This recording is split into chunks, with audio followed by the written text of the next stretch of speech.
Over the past 5 years, Longines has undergone a renaissance among the enthusiast crowd.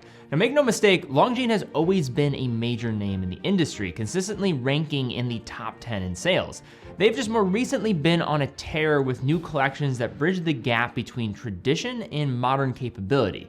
The Spirit collection is at the nucleus of the previously mentioned idea, housing pieces such as the mighty Zulu Time and the Spirit three-handers that have led the way.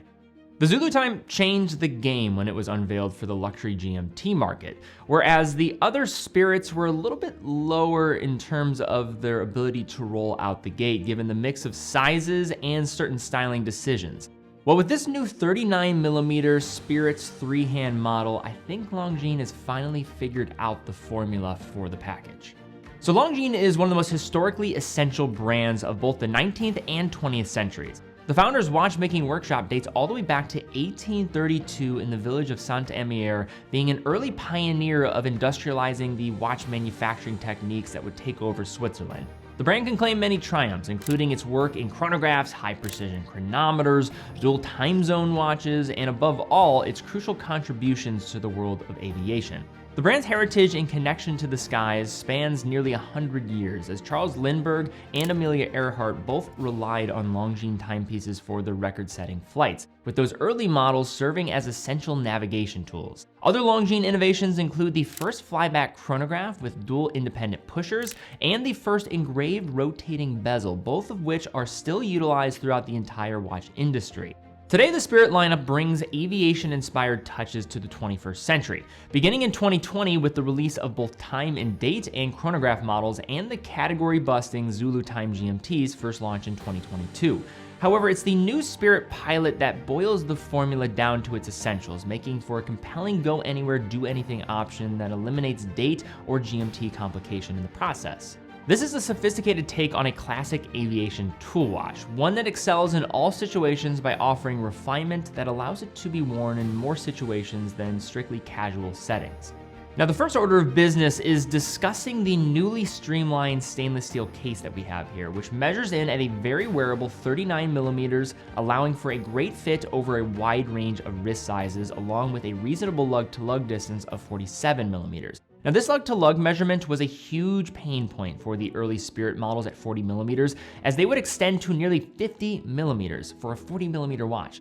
Although the 37mm options gave some relief to the issues there, it didn't quite hit all the boxes, as it still sized down the diameter to a point where some collectors wouldn't feel comfortable. The 39 here strikes a balance between these concepts. The slimmed down case height really allows the case to break free of the tool watch territory with a thickness of just 11.5mm, which for reference is 0.07mm thinner than the 40mm time and date Spirit. The finishing on these watches is better than many realize, with fine brushing on top and along the sides of the case, divided by the full-length polished bevels along both edges. A bezel makes a smooth transition from the case to the crystal, showcasing two surface finishes, a polished slope and a brushed top. The dome sapphire crystal lends a classic vintage look with excellent visibility courtesy of anti-reflective treatment on both sides of the glass. The screw-down crown is signed with the Longines winged hourglass logo and features a conical base that flares up to a grippy rib texture, providing a water resistance rating of 100 meters. On the reverse, the Spirit Pilot opts for a solid screw-down case back, which not only speaks to its no-nonsense pilot's watch aesthetic, but it also has the advantage of a lower profile than a display back, aiding in the slimmer case height. Now, speaking of wearability, you have three options with the Spirit Pilot. You have two straps and a stainless steel bracelet. First is a brown leather that features a stainless folding deployant clasp, which offers a micro adjustment system on the fly. And you can actually adjust this without even having to take it off your wrist. It's pretty slick. When you're making those changes with the strap while on the wrist, you have around 5mm of adjustment available to you. These also come with a sportier option of rubber that has a pronounced textile finish with a signed stainless steel pin buckle. Longines still offers a quick exchange system for easy swaps, and given that this comes with a 20mm lug width, you have plenty of options here. And then finally, the bracelet is probably the most versatile of choices, rendered in a vertically brushed 3-link design that adds a touch of elegance from its subtle polished striping.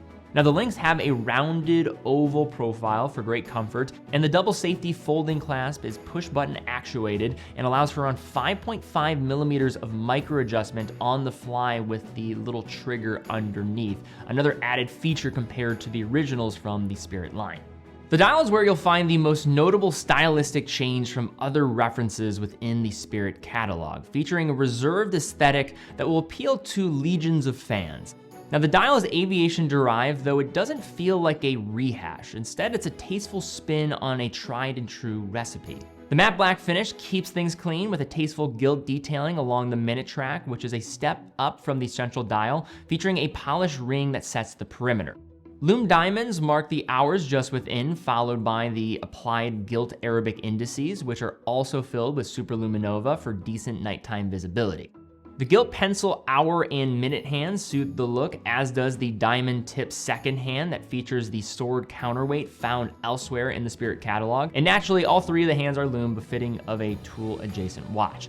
Additionally, the date window found in other Spirit references is nowhere to be found here, a significant plus for fans of symmetry, as it does significantly reduce any visual interruption. Now, speaking of that, in similar fashion, the dial text has been minimized with the printed Longines wordmark and applied winged hourglass below 12, and the chronometer and officially certified printed in gilt above 6. However, the most significant visual cue that this is a watch that prioritizes balance above all else is the absence of the 5 stars typically found on other Spirit models. That said, I know others did find issue with it, so this is likely a case of a welcome addition by subtraction.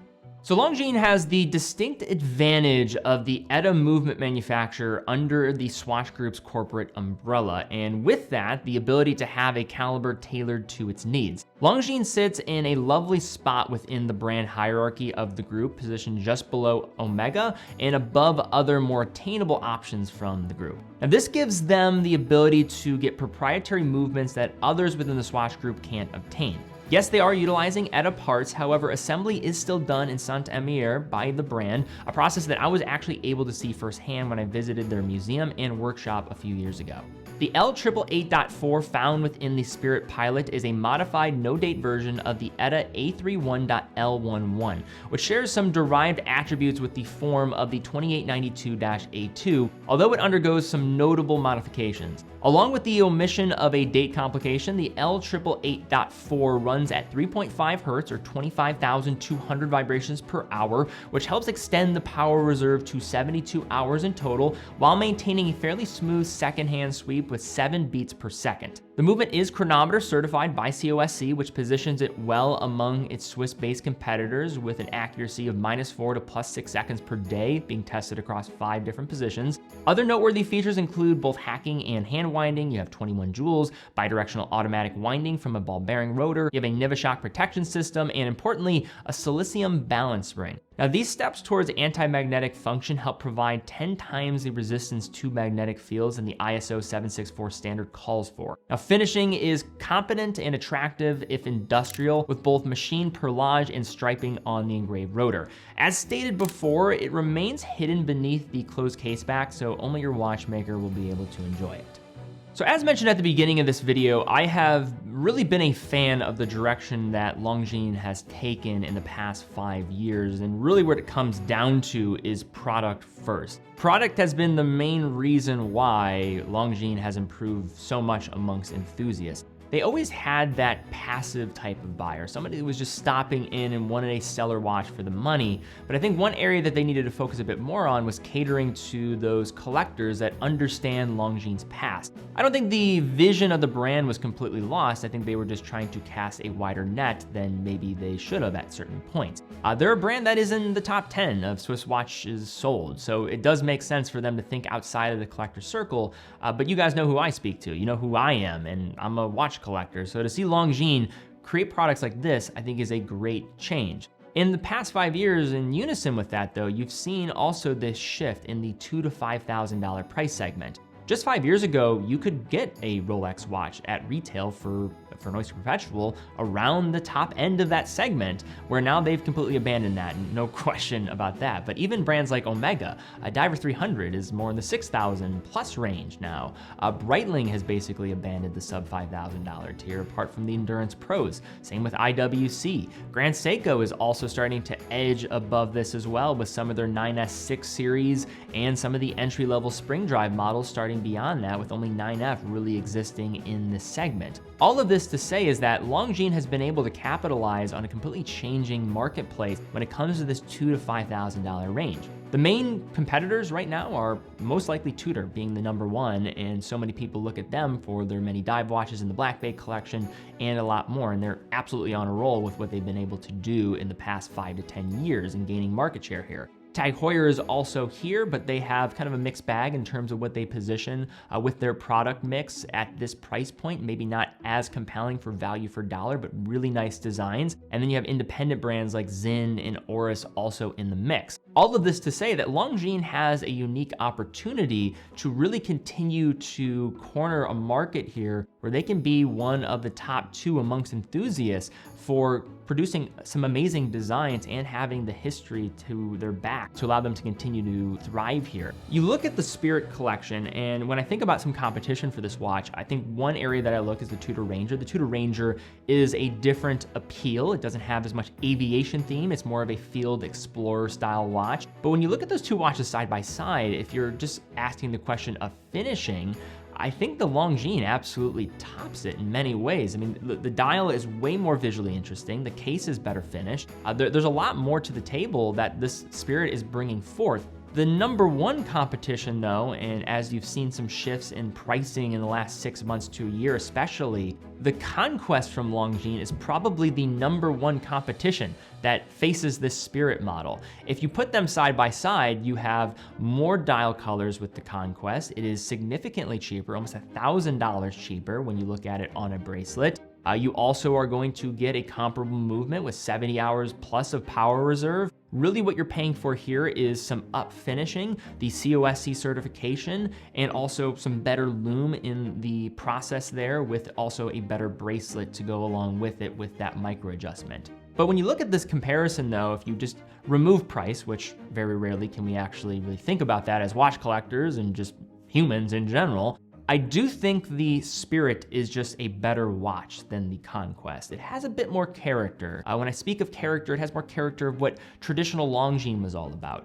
You have the COSC certification and chronometer certifications. There's a bit of marketing that goes along with that. All of these movements are going to be fairly accurate from Longines. It just gives you that extra check of the box to know that it was certified by a third party. But really what I like about this watch is it's just this great position of robustness. And now at $3,000, the Tudor Ranger is above it.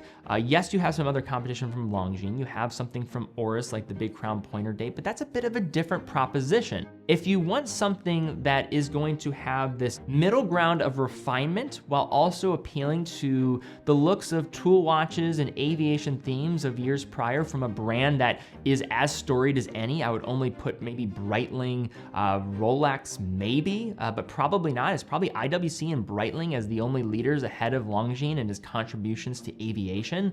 Then you start to realize that this watch is now in 2025 pretty well positioned. I wish this design style at 39 millimeters and these proportions came a little bit earlier. I think this watch would be even more successful a couple of years ago, but even in 2025, makes a ton of sense, and I think Longines has really nailed it and finally perfected the formula for the Spirit models. But all right, guys, that is my take here looking at this Longines Spirit. Really enjoyed my time with this watch. When I saw 39 millimeters, I was intrigued. It was about time that they came out with something that had the proportions of the 37 millimeters with the updated lug design, and then also were able to create a bit more diameter to accommodate more wrist. But what is your take on this watch? Do you like it? Do you not like it? Leave some comments down below. If you enjoyed this video as well, please give it a thumbs up, subscribe, hit the bell icon. Really do appreciate that. Around 70% of the people that watch this channel are not subscribed. So if you guys could give me a subscription, really appreciate that. I would appreciate it, but also YouTube appreciates that. It really allows our videos to be seen by more people. So if you do commonly find yourself on this channel, haven't subscribed yet,